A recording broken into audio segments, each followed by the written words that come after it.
Mungkin bagi rekan-rekan sekalian yang pengen meminang untuk Mitsubishi Kuda, itu ada beberapa tips ya.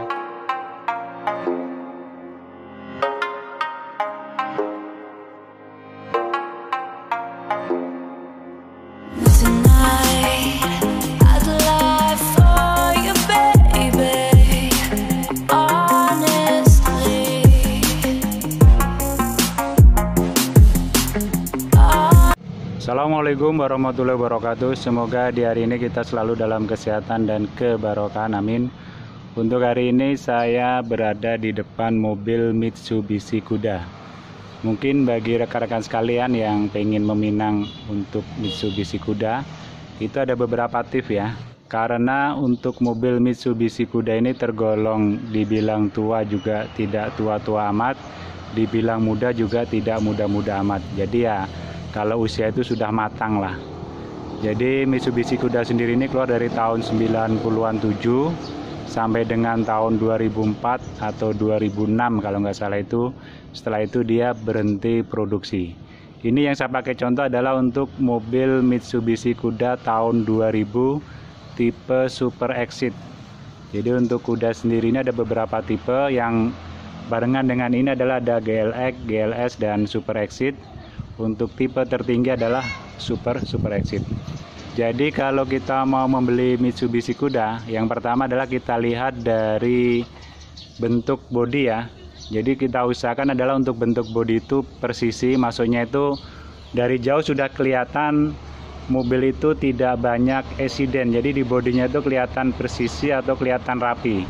Contohnya semacam ini. Nah, ini kelihatan masih rapi ya. Jadi mobil ini kelihatan, kita lihat itu di bodinya itu masih menyenangkan.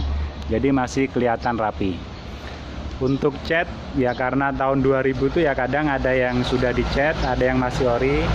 Tapi kalau syukur-syukur masih memperoleh yang orinya. Jadi kalau untuk mobil ini kebetulan catnya masih ori ya. Jadi kita lihat untuk bodi Mitsubishi Kuda itu biasanya dia cacat kalau untuk mobil-mobil yang sudah usia di atas 10 tahun tuh di bagian sini kaca. Nah ini ya, ini udah mulai timbul karat. Tapi ya kalau semacam ini masih wajar lah. Nanti kan kita tinggal lihat aja kira-kira dijual berapa. Nah biayanya itu adalah untuk perbaikan. Ini catnya masih asli, cuman memang ada yang sudah cat ulang sebagian saja. Ini ya, jadi di bagian kaca sebelah sini. Terus termasuk di bagian dalam ya. Nah ini dalamnya kalau ini masih bagus, bagian dalamnya masih bagus. Termasuk di bagian fender sini, usahakan dia ini masih kenceng ya, masih kenceng. Jadi masih kenceng di bodinya. Jadi kita cek keliling. Jadi di sini ya, biasanya kuda itu di sini. Ini biasanya kalau dia sudah usia cukup lama itu biasanya ada keropos-keropos di bagian sini. Nah, bagian pintu sini. Nah ini di bagian kaca sini, termasuk di bagian bawah. Nah ini ya, bagian bawah. Kalau ini masih bagus lah. Nah ini ada keropos dikit. Ini keropos dikit ya. Tapi yang lainnya ini masih bagus. Jadi kita lihat bagian bodi. Termasuk di belakang tuh bagian sini yang sering. Nah ini ya, ini udah kelihatan kan? Nah ini ada kelihatan cacat. Sekarang coba kita cek untuk di bagian atapnya. Nah ini bagian atapnya masih bagus ya, masih kaleng. Ini masih, karena masih cat aslinya ini, jadi belum dicat lagi. Termasuk di bagian pinggiran sini ya, talang. Ini talang masih nitik, kalau orang nyebutnya itu masih nitik ya. Jadi belum ada dempulan. Talangnya ini masih nitik ya, belum ada dempulan. Termasuk di bagian dalam. Nah di pintu kita cek semacam ini. Ini masih kelihatan memang catnya masih aslinya ya. Nah ini, termasuk di bawah-bawah sini. Nah ini kita perhatikan. Jadi kita lihat, kita perhatikan untuk di kuda ini. Untuk bagian bodi ini masih boleh dikatakan bodi masih bagus lah. Nah ini kita lihat di bagian bawah sini. Nah ini ya, ini cat masih betul-betul aslinya, ini kelihatan dari sininya ya. Termasuk kita lihat di bagian bawah, kita nolong. Kita lihat bagian bawah ya. bisa kelihatan ya. Untuk bawahnya masih belum ada yang keropos ya. Bodi-bodinya masih bagus semua ini ya, masih bagus semua. Nah, kalau sudah bodi sudah kita cek semuanya, sudah kita cek bagian bodi. Kalau bagian bodi sudah kita cek semuanya, yang berikutnya adalah kita cek bagian interior. Nah, ini jadi untuk di Dotrim Kuda ini, dia ini menggunakan kain. Kalau yang asli bawaan mobil, kalau seandainya dia ini bukan kain semacam ini, berarti dia bukan aslinya lagi. Ini yang aslinya adalah kain semacam ini ya. Termasuk dia di bagian jok. Bagian jok sini dia juga menggunakan kain. Nah, termasuk fungsi daripada jok kita cek. Nah, ini biasa ini ya. Kalau mobil tua ini adalah untuk naik. Ini maju mundur. Jadi kita cek kondisi adalah interiornya. Untuk bagian atapnya masih bagus ya. Ini cuman kotor saja. Dia dari kain kayak bludru. Jadi untuk jok-joknya masih bagus lah ini. Ini cuman di cover aja. Kita lihat bagian belakang tengah. Ini masih bagus karena ini adalah tipe tertinggi Super Exit. Jadi jok belakang itu dia menghadap ke depan ya. Ini cuman dilipat saja. Ini. Untuk plafon masih bagus. Lampu-lampu kita cek ya. Ini lampu. Nah, ini penyakitnya ini. Ini sudah saklarnya hilang ya ini. Ini lampu ini saklarnya hilang. Kalau yang di sini masih ada. Ini hidup. Cuman udah pecah ya. Nah, ini udah pecah hidup. Nah, kemudian adalah kita lihat adalah di bagian dashboard. Jadi usahakan jangan ada yang pecah-pecah. Ini atom ya, cuman memang bagusnya gini kuda ini jadi kayak kayu, kayak panel kayu. Padahal ini atom. Nah, kita usahakan ini masih lengkap ya. Jangan ada yang pecah-pecah. Kalau bisa. Nah, ini jadi ini kalau untuk bagian interior bersih, bagian dashboard juga masih bagus lah. Untuk setir dia ini ya masih anteng. Memang dia sudah banyak cacat ya di bagian sini-sininya udah pada ngelupas. Setir terus konsol box sudah dapat cuman kecil. Konsol boxnya ya ini masih bagus lah. Kalau di bagian interior masih bagus, gigi-gigi masih bagus. Nah, setelah kita cek di bagian interior tidak banyak masalah semacam ini ya, kondisinya masih kencang-kencang semua, masih bagus. Kemudian yang berikutnya adalah kita cek bagian fungsi panel-panel indikator untuk di power window. Kalau seandainya dia sudah menggunakan power window. Nah, ini sekarang kita cek untuk di bagian power window-nya ya.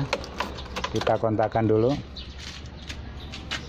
Ini kita hidupkan. Nah, ini fungsi masih baik, tapi naiknya seret ya. Jadi naik turunnya seret. Sekarang yang sebelah kiri mati ya ini ya. Nah, ini ada beberapa PR untuk power window kiri mati. Terus untuk di pintu tengah kita tes. Pintu tengah juga mati. Pintu belakang sebelah kiri hidup ya. Nah, ini hidup. Jadi ada dua power window yang tidak bisa dari sentralnya. Jadi ada dua power window yang tidak bisa dari sentralnya. Itu kemungkinan hanya di bagian switchnya saja. Jadi nanti ini juga sebagai PR, nanti berapa kira-kira harganya, potongannya berapa. Nah, ini untuk perbaikannya. Kira-kira seperti itu ya. Jadi kita usahakan untuk pengecekan itu lebih detail untuk di mobil-mobil second. Terus untuk di central lock juga. Oh ya, central lock masih berfungsi ya. Central lock masih berfungsi. Termasuk di handle-handle semacam ini ya. Ini handle semacam ini ya kelihatannya remeh, tapi kalau banyak yang rusak ya lama-lama kan banyak. Nah, ini jadi jangan sampai patah, karena kalau handle-handle semacam ini cukup agak susah ini nyarinya ya. Tapi di online banyak lah, kalau kayak ini banyak di online. Nah, ini termasuk adalah untuk fungsi lampu-lampu indikator yang ada di sini ya. Nah, ini jadi kita hidupkan. Nah, ini lampu indikator fungsi semua. Ini adalah untuk langsung mati ya, untuk switch panasnya tadi. Terus kita hidupkan mesin. Sambil nanti kita cek kondisi daripada AC hidup atau tidak.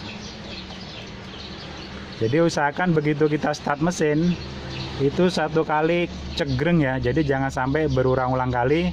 Kemudian begitu mesin hidup, lampu indikator ini harus mati. Kalau seandainya ada yang hidup, berarti ada masalah, atau mungkin konslet di kabelnya, atau memang mungkin ada masalah di bagian dimana lampu indikator itu hidup. Sekarang kita hidupkan. Jadi ini cegreng. Nah, ini semuanya langsung mati, kecuali adalah untuk di rem tangan. Nah, setelah mesin kita hidupkan, kita tunggu sebentar sebelum kita ngetes untuk AC segala macam. Setelah kira-kira cukup, kita hidupkan AC, fungsi AC. Ini kita tinggal putar saja. Ini langsung hidup ya. Untuk AC hidup, kita rasakan dia biasanya walaupun baru, dia langsung kerasa ada udara dingin ya, ces.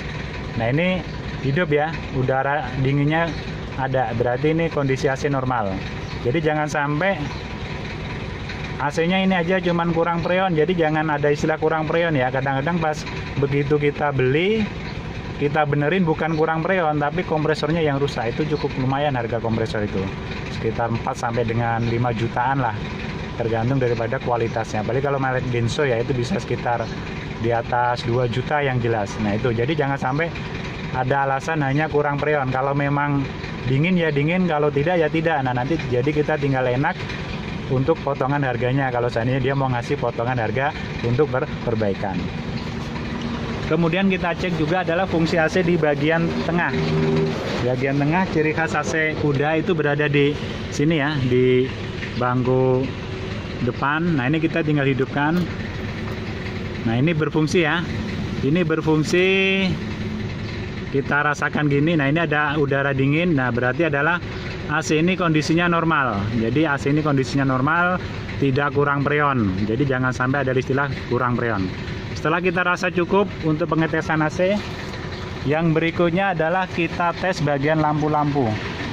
Lampu-lampu ini kelihatannya sepele, cuman kalau banyak yang mati, yang rusak ya, kalau dikumpulkan lama-lama juga banyak. Kita tes adalah untuk lampu hazard. Di sini ya, ini hidup, lampu hazardnya hidup. Kita lihat, ini ya, lampu hazard hidup.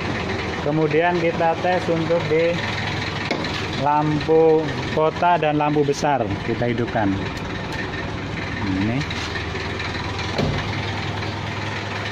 Ini adalah untuk lampu kota, lampu besar hidup ya. Kita lihat bagian belakang.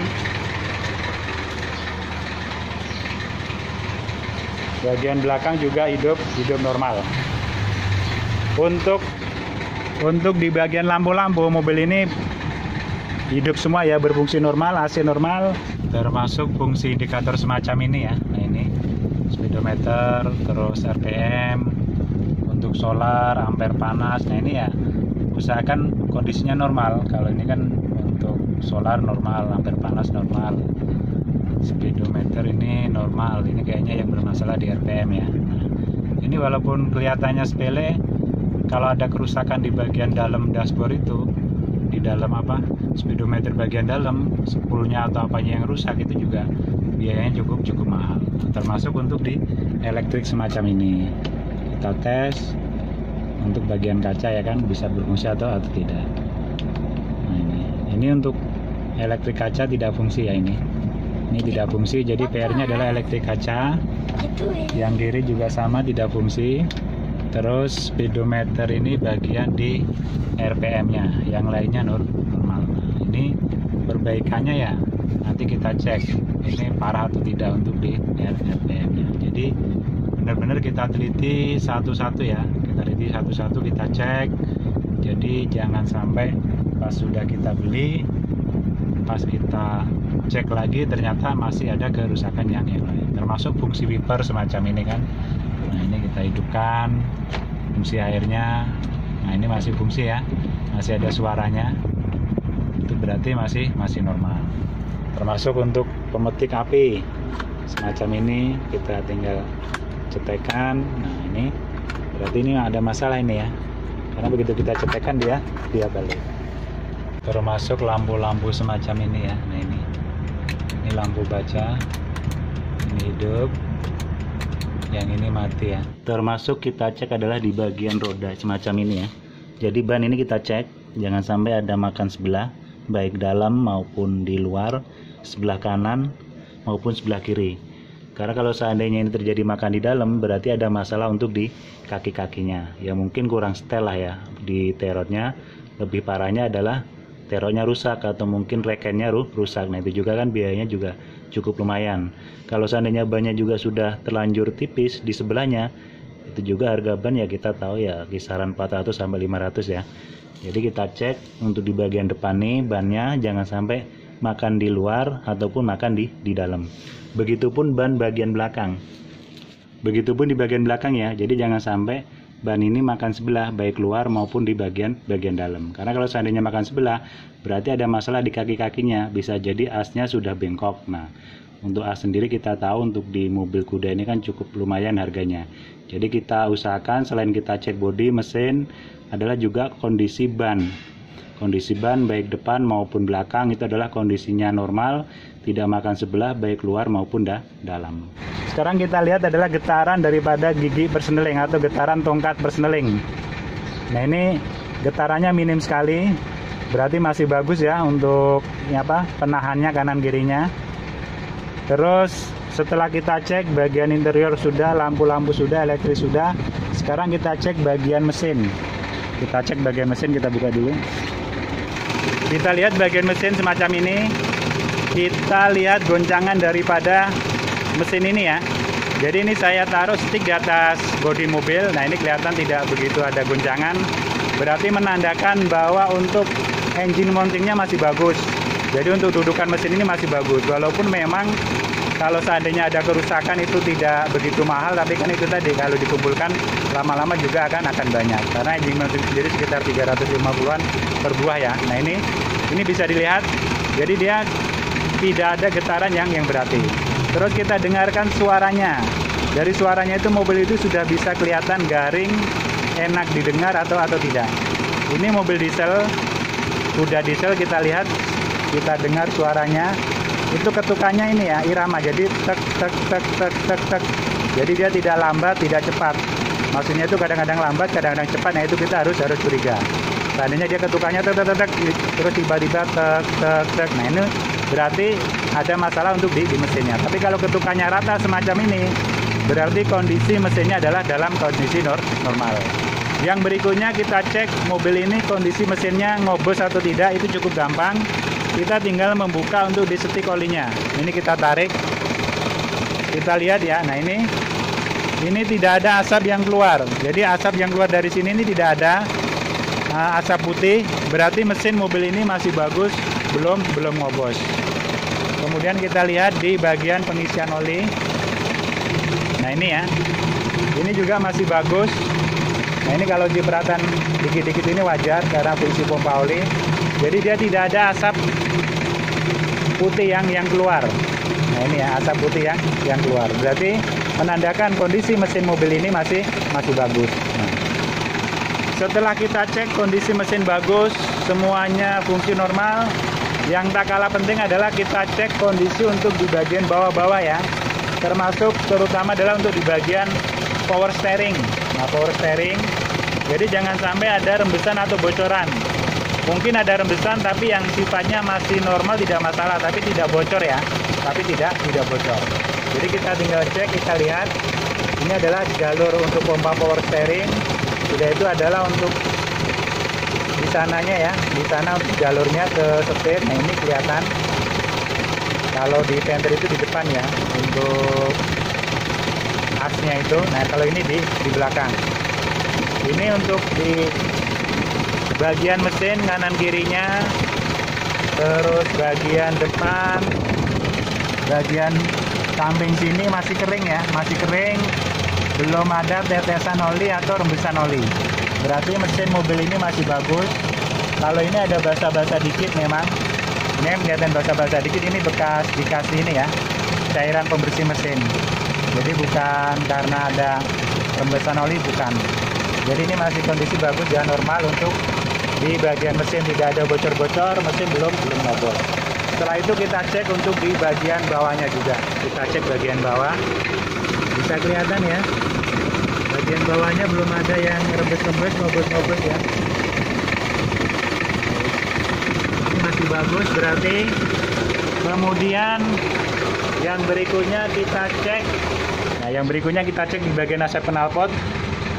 Ini tidak ada asap putih ya. Nah, ini tidak ada asap putih, kita ginikan. Kita sambil cium-cium. Ini tidak ada bau pedas. Berarti pembakarannya ini sempurna ya. Tidak masuk angin, tidak apa. Jadi ini sempurna, tidak ada oli yang terbakar. Jadi kondisi mesin saya katakan baguslah untuk di mobil ini. Setelah kita cek bodi oke, mesin oke, lampu-lampu oke, interior oke. Yang terakhir adalah kita cek buat jalan, kita rasakan. Sekarang kita tutup dulu. Yang berikutnya kita cek, kita buat jalan, kita rasakan. Sekarang saya masukkan gigi ya.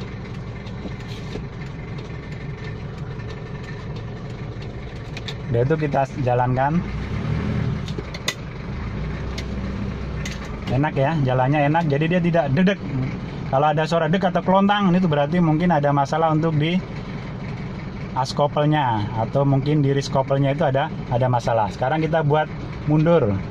Jadi masukkan giginya juga enak ya. Nah ini enak. Nah, kalau yang bagus itu adalah sebenarnya kita buat jalan sambil kita rasakan adalah untuk di suspensinya. Termasuk adalah fungsi untuk persneling semacam ini kita cek ya. Kita cek. Nah ini enak masuknya, jadi tidak ada grek-grek, tidak ada. Ini mundur, enak. Jadi enak. Jadi untuk keseluruhan mobil ini saya katakan normal lah. Masih layak untuk dibeli. Nah ini.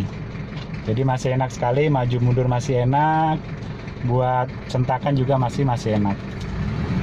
Masih enak sekali. Nah, yang terakhir, kalau seandainya kita kira-kira sudah srek, kita cek adalah untuk di nomor sasis dan nomor mesin. Untuk Mitsubishi Kuda itu nomor sasisnya di sini ya. Jadi di ban belakang sebelah kanan. Jadi kalau kita berdiri, ini adalah tempat sopir. Nomor sasisnya adalah di sini. Ini adalah nomor sasis. Kita tinggal cek dengan buku BPKB dan STNK-nya. Berikutnya adalah untuk nomor mesin. Tuh ya.